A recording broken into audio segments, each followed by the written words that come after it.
Do you ever think to yourself, man, why is it so hard for me to just do the things I need to do and Every focus day. and remember things and manage my time And getting be works to follow. organized and remember things and not get sidetracked? Ha!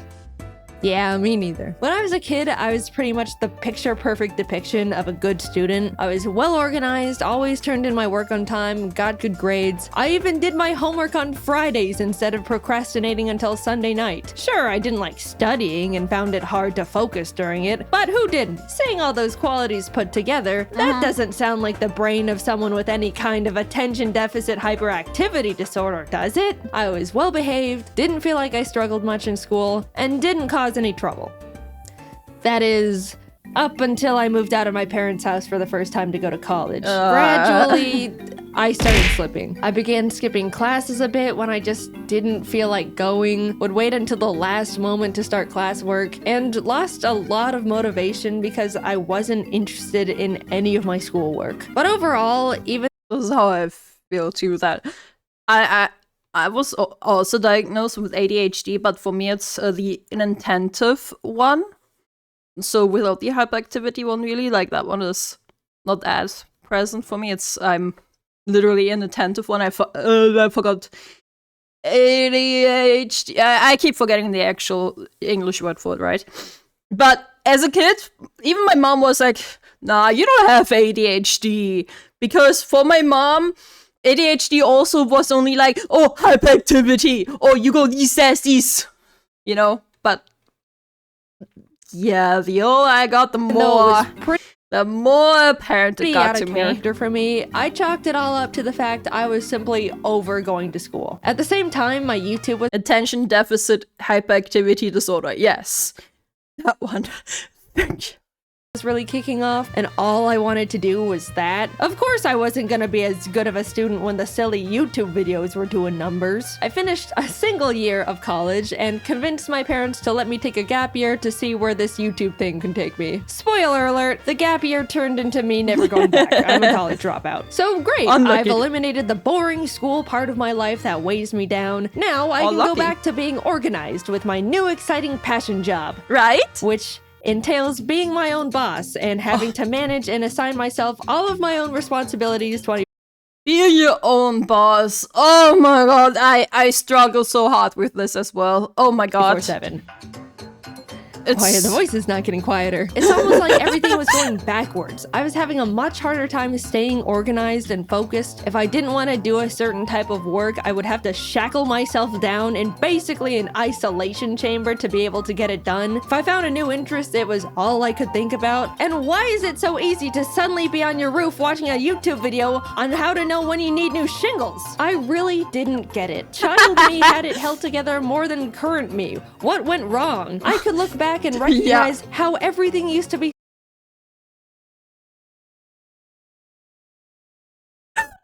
This is too relatable. so perfect and easy. Look at tiny Jaiden and all her ducks in that row. I used to color code every single binder I owned, and now I don't even know where I placed the 20 bucks I literally Oh just my had in my hand 3 minutes God. ago. I haven't even left the room. Genuinely, where could it fucking go? Despite feeling like I was downward spiraling for multiple years, I never suspected it could be something related to a genetic neurodevelopmental disorder. I just thought I wasn't trying hard enough and being lazy, or applying Diligent. myself like I used to. Oh, the woes of turning into an adult, I suppose. Maybe the best years of your life truly are in high school. How upsetting. I didn't even enjoy those either. Lucky. But this, oh my god, all of this is way too relatable. Oh, the pain. But then one day I got a text from my brother. I got diagnosed with ADHD. Huh.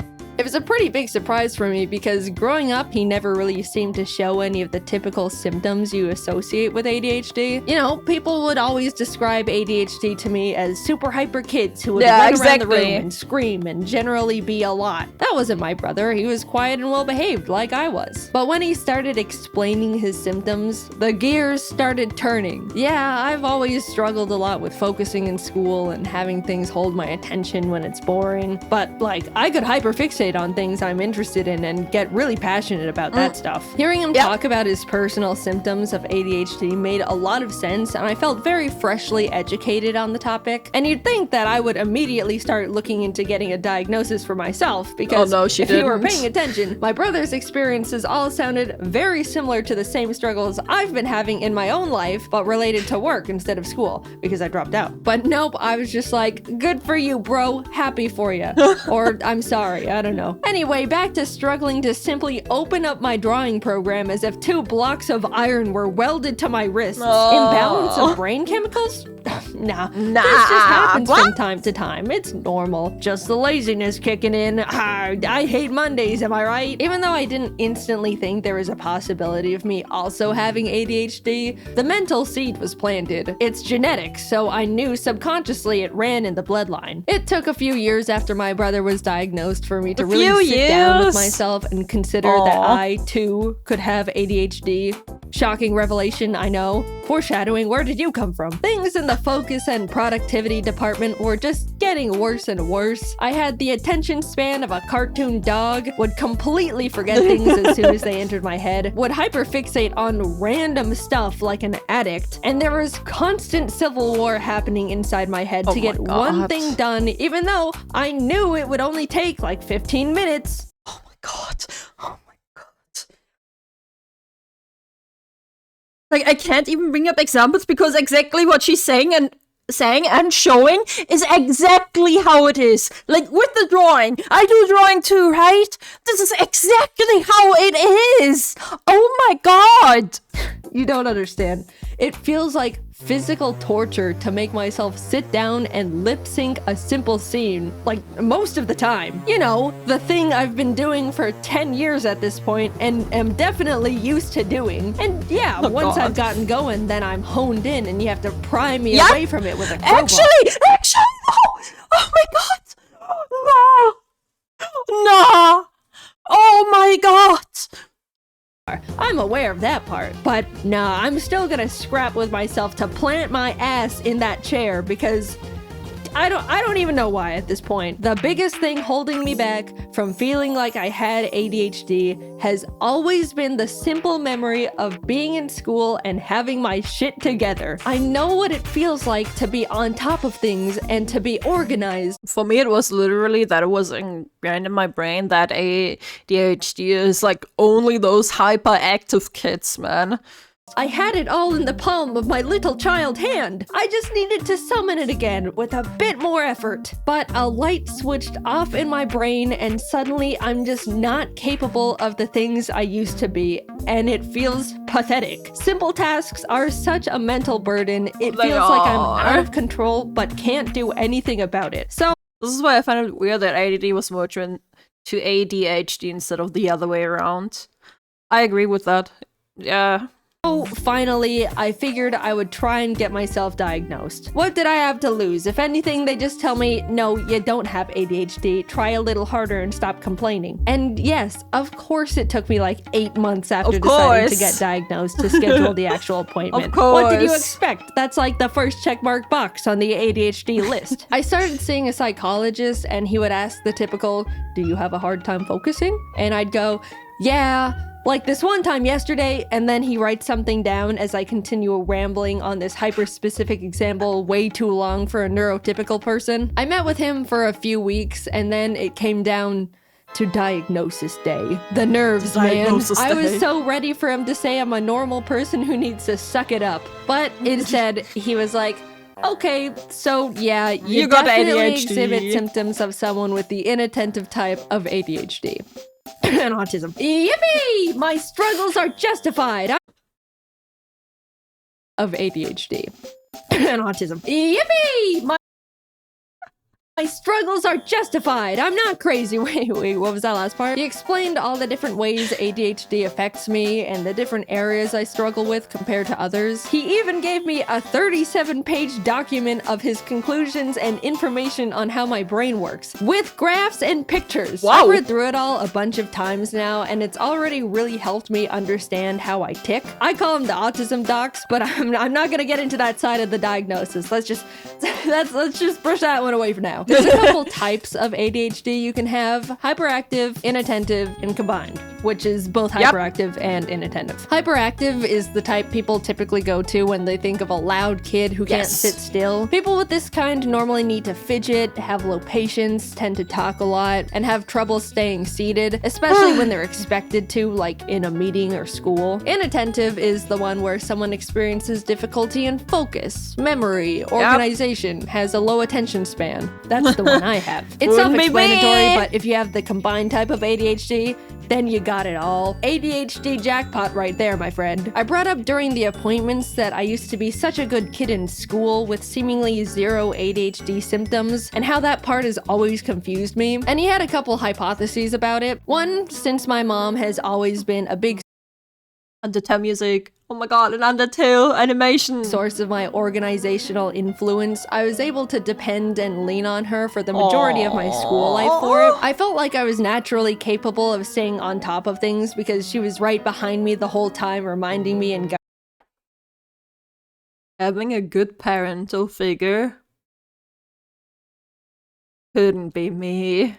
Guiding me through stuff. So when I moved out, everything started crumbling, which lines up pretty perfectly to when I did start struggling. Another explanation he gave was the fact that ADHD affects women differently than men, which is also less researched. Love to hear that one. Not only do women tend to be able to mask their symptoms better than guys, so it goes much more unnoticed, but they also experience ADHD differently. And research says there's a chance it can just start affecting women later in life. Also, did you guys know that men and women experience heart attacks differently? That shit's insane. I'm no ADHD scientist though, that's just what I've been told by specialists. I don't know, I've just got the dang thing. Either way, those two explanations make a lot of sense to me and have since put my weird ADHD imposter syndrome to rest. I didn't really think that getting a diagnosis would change much about how I go about my life, but since getting my ADHD certificate and lollipop, it's completely revolutionized how I think. I didn't get a lollipop. What the fuck? And go about getting things done. It's still hard to get my ass into gear when I need to do one normal thing that's not difficult, but I'm much less hard on myself and will strike almost like these kinds of mental deals to loophole myself into getting things done. Like, for example, if I really don't want to edit a video, I'll say to myself, okay, I know it's gonna be super hard for me to immediately start that task, so I'll get myself into the mindset of getting things done by doing a simple other task I don't find difficult, like cleaning my room. That way, I'll feel. She doesn't find cleaning her room difficult. How? Jaiden, teach me, please. Feel productive and can transition that into tackling the original task much easier. It doesn't always work, but it's the mindset change and overall understanding that sometimes I'm gonna have to go about things in different ways that's helped me a lot. Also, after being diagnosed with ADHD, I didn't have much desire to get medicated. I figured just knowing I have it would be enough to get things into gear, and I didn't really need medication that badly. But the content creator in me also thought, well, if I'm gonna write a script about having ADHD, it would be nice to be able to talk about what it's like to be medicated, even just for a day. So I got prescribed good old classic.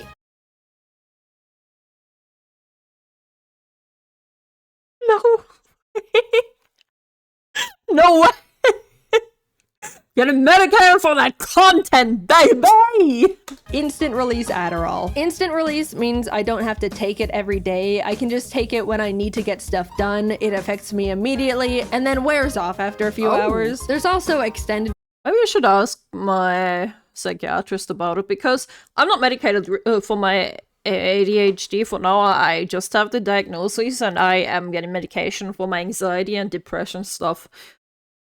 Maybe I should ask my psychiatrist for medication. Maybe it would help focus me, actually. Release, which is the kind you take every day and gives you a constant, steady stream of medication. It wasn't until I had the Adderall in my hands when I realized the idea of taking it for the first time made me nervous. Like, what is Adderall is not that expensive, although it's not good. We can try that together. I don't know. I'll bring it up with my psychiatrist next appointment, but that's still quite a bit away. What's this thing gonna do to me? I have so many friends with ADHD, honestly a higher ratio than friends without it. That's how it goes in content creation. All these same NFs have it. actually, They were man. all telling me that it's awesome, how you'll take it and immediately feel like a god, and you can do anything and it's incredible. And yeah, that sounds great, but also like, what the hell? What do you mean I take this little Remembering a bit of advice I heard for mini painting on how to get into the mood to paint, and it seems like repurposed advice for productivity with inattentive disorders. All you have to do is put paint on the brush. Once you've done that, you can put everything away if you want. Yeah, basically like doing one tiny thing towards the thing without trying to force yourself to do the thing. Talk with your doctor, humans, don't be dumb. Yeah. Yeah, we should do that.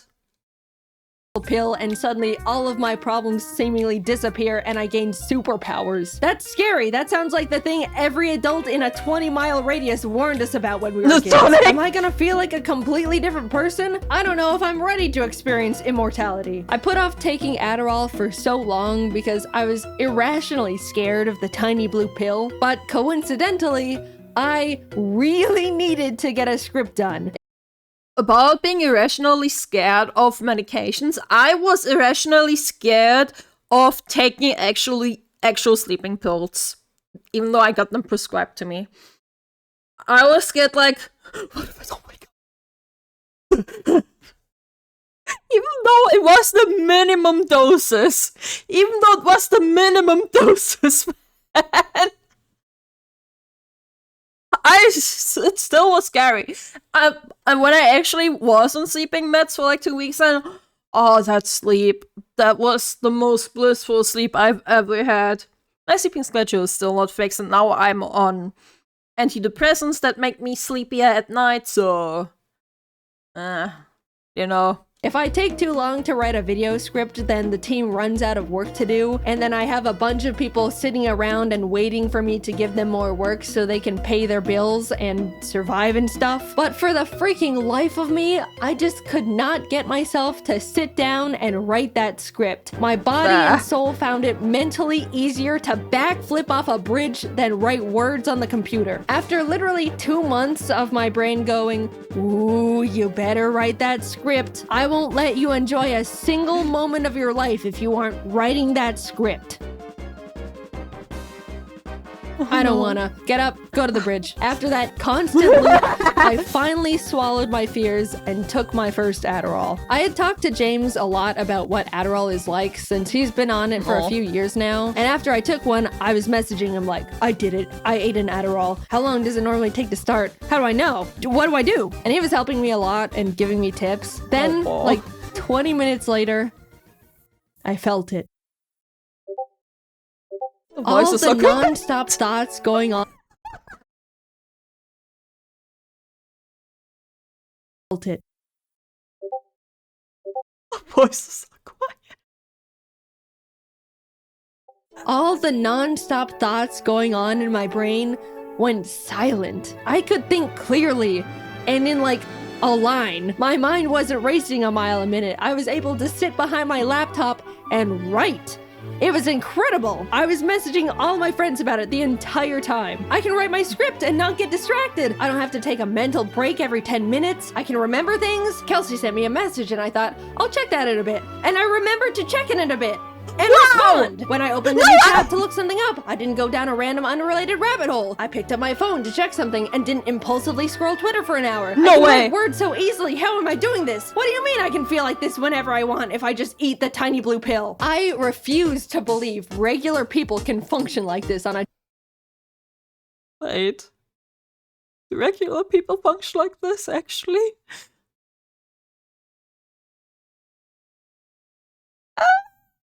day-to-day basis. No way. It wouldn't be fair. You guys don't have loud, non-stop voices in your heads preventing you from doing normal things? Come on, just admit it. You can't pick something up and immediately keep remembering what you were supposed to be doing with it. You always forget and feel crazy. Come on. Come on. I was so suspicious that on Adderall, either nothing would happen and I just wouldn't feel anything, or I would feel like I'm a totally different person experiencing some higher-than-life manic episode. Yes, Mexico, it does seem like But that. no, I just felt like myself, but with my shit together. And that's the part I couldn't believe. After 2 months of war, I finally was able to plant myself down and write my damn script. You wanna know what script I wrote while experiencing Adderall for the first time? This one. I was struggling to write a script about ADHD, and the thing that finally pulled it out of me was Adderall. Wow. You gotta admit that's funny. Yeah, it was great. I didn't think my head was loud before, or I was that impulsive, or had that hard of a time focusing. But now that I've been able to peacefully sit in one spot for hours and not need to take a break, or check social media, or get distracted by some stupid tangent I don't actually care about, yeah, this changes things. I still can't believe what I was able to accomplish. Writing a script in 3 hours. Compared to my typical 12 hours, aka one mediocre thing with no struggle at all. And you want to know what I did right after I wrote this script? I immediately got up and cleaned the birds' room. Why'd you...